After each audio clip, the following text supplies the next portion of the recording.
जय जय राम कृष्ण हरी, जय जय राम कृष्ण हरी. 7-5-3 दशकांचा मेळा, एक तत्वी कळा दावी हरी. 7, 5, 3, 10 यांचे मिलन म्हणजे 7 लोक, 5 महाभूते, 3 गुण आणि 10 इंद्रिये यांचा समुदाय. हे सगळे एकत्र झाले. परंतु ह्याही पेक्षा एक तत्वी कळा दावी हरी. तो जो हरी आहे, तो जो आत्मा आहे, तो आपल्याला एकच एक तत्व सांगतो आणि त्या एकाच तत्वाने ही सगळी तत्वे जी अगोदर सांगितलेली ती तत्वे कळतात. आता 7 + 5 + 3 + 10 ह्यांची बेरीज 25 होते. म्हणजे एकूण 25 तत्वे आपल्या देहामध्ये, या संसारामध्ये, ह्या जगामध्ये आहेत. देहामधली ही जी 25 तत्वे आहेत ती ह्यापूर्वी आपल्याला ज्ञानेश्वरीमध्ये भगवंतांनी सांगितलेली आहेत. त्याच्यामध्ये 7 लोक आहेत. त्यानंतर आपण पाहतो की पंचमहाभूते आहेत ती 5. त्यानंतर त्रिगुण आहेत ते 3 आणि 5 ज्ञानेंद्रिये आणि 5 कर्मेंद्रिये, झाली 25. हा आपला देह अशा तऱ्हेने सगळ्यांचे मिळून तयार झालेला गोळा आहे. ज्ञानोबा सांगतात, आमचे सगळे लक्ष ह्या गोळ्यामध्ये जे भरलेले आहे ना तिकडेच असते.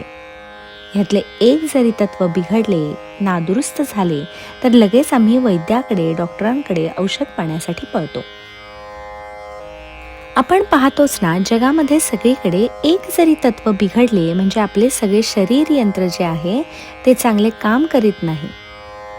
जसे यंत्रामध्ये एखादा भाग खराब झाला की सगळे यंत्र बंद पडून जाते, तसे हे जे शरीर आहे ते एक प्रकारचे यंत्र आहे.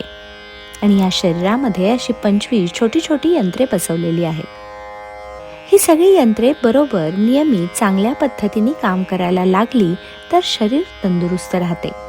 आणि ह्यात एकाच जरी बिघाड झाला, एका तत्वाचा जरी भाग सडला, फुटला, काही कारणाने खराब झाला तर आपले शरीर आजारी होऊन जाते. आपण रोगी होतो आणि मग आपल्याला ते दुरुस्त करण्यासाठी डॉक्टरांकडे पळावे लागते.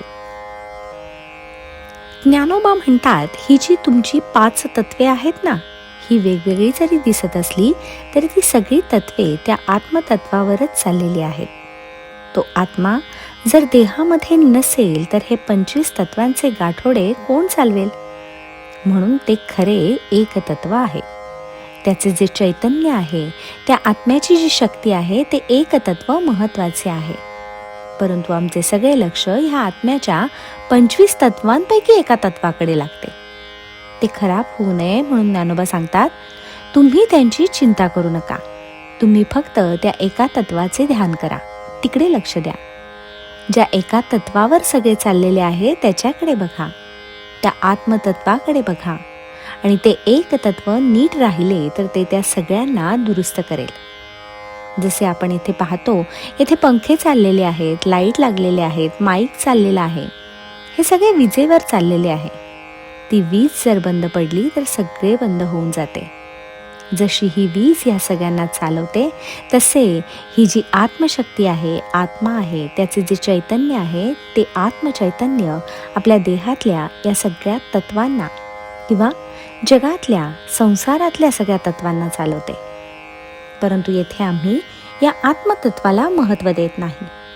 आम्ही फक्त शरीरातल्या या दुसऱ्याच भानगडींना जास्त महत्त्व देतो आणि त्याच्याच पाठीमागे लागतो. त्याच्यासाठी पैसा खर्च करतो, त्याच्यासाठी प्रवास करतो. आपण त्याच्यासाठी काय काय करत नाही. मग आजारी पडल्यानंतर आपण त्याला कुठे कुठे फिरवतो. ज्ञानोबा म्हणतात, देहासाठी तुम्ही एवढे करता, परंतु आत्म्याच्या त्या एक तत्वासाठी तुम्ही काय करता? तो तर दररोज नित्य तुमच्या देहामध्ये अखंड काम करतो आहे. त्याच्याकडे लक्ष द्या. 7-5-3 दशकांचा मेळा, एक तत्वी कळा दावी हरी. तो जो हरी आहे, हरी म्हणजे या ठिकाणी आत्मा, तो हरी आपल्याला एकच तत्व दाखवतो आणि ते त्याचे एक तत्व म्हणजे त्याची आत्मशक्ती, त्याचे चैतन्य. त्या एका तत्वावर तुमची सगळी 25 तत्वे काम करतात. म्हणून ज्ञानोबा म्हणतात, त्या अन्य तत्वांच्या नादी लागू नका. तसे करू नका. त्या आत्मचैतन्याकडे पहा, त्या आत्म्याला स्मरा, त्याच्याकडे लक्ष द्या. जय जय राम कृष्ण हरी, जय जय राम कृष्ण हरी.